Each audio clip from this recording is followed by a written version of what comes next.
God, I don't know how to start this shit. How many videos do you think you've actually watched on trying to figure out what home you want based on where it is and all that other stuff? How many videos do you think you might have watched? Too many, probably. They go on the internet, they look up where should I live in California, or nice cities to live in California, or they see an Instagram video about like a fucking beignet place. At the end of the day, you're looking for a house that's for you, and when you do that sort of stuff, you're looking at houses that fit other people's aesthetic. You're not looking at a house for yourself. It's not super complicated, but having a plan makes it easier, and that's what I'm going to discuss today, a real flippin' plan. So it's not that Southern California has a lot of cities to pick from, it's that you're trying to pick from a million different people's opinions about each city and not just looking at your own. You're talking to a friend and he tells you, yeah, Hollywood's sweet, you're by all the bars and shit. You don't even like bars, so why are you listening to your friend Josh about going to bars when you don't give a shit? On social media, the gap between what a 15-second video of a beignet place looks like and what the actual city as a whole looks like is really different. So there's actually really only a handful of things that you need to look at that drive your thought deeper into where you want to live, and I'm going to go through those things right now. There's 4 specific ones. Number 1, probably the most important one, so I'll start with it first, is the commute.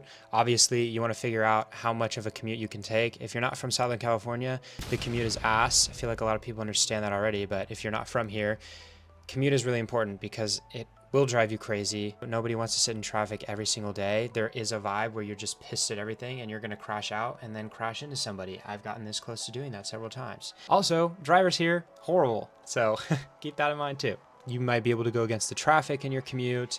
You work at home and you don't give a shit about your commute. That's one thing you got to look at. Number 2 is your budget. It's not what you're actually approved for, but what you're comfortable with, pretty much. So budget pretty much means, do you want a bigger house that's a little further away, going back to the commute, or do you want a smaller place that's close to everything? If I was talking to somebody younger, I would probably suggest a smaller place closer to everything, so you don't have to drive super far to get somewhere, and you don't really need the big space. But if you already have a family or you're thinking about starting one soon, then maybe a bigger house a little further out makes sense because you need the space.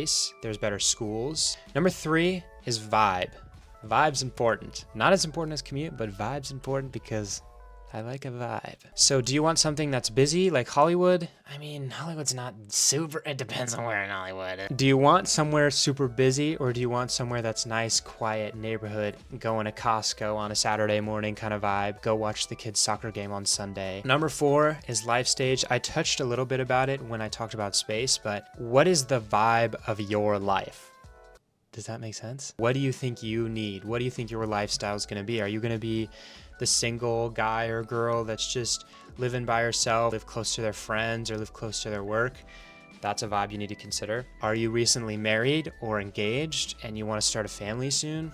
Another vibe you got to consider. Those are the 2 life stages that I would consider most. I mean, there's a million different others that fit a million different categories, but those are just 2 super quick examples. So those are the 4 things I would suggest. Like, let me say them again. God damn it. Commute, budget, vibe, life stage. So what I would do now is write all those down, put them in your notes or whatever the hell you do, and then make like a solid answer. Make a list of those 4 things, figure out what you want in those 4 things, and then from there, narrow down the search. If I wanted to move from where I was at right now, I would probably get like 10 cities or 5 cities out of it. Anyways, comment what you think is the most important thing down below. Mine is the commute, but if you have any questions, obviously let me know. If you're ready to start your journey, here I am, ready to start it with you. And if you don't know any of these cities that you might have drawn down to, reach out to me, put it in the comments, and I can give you a little bit more info.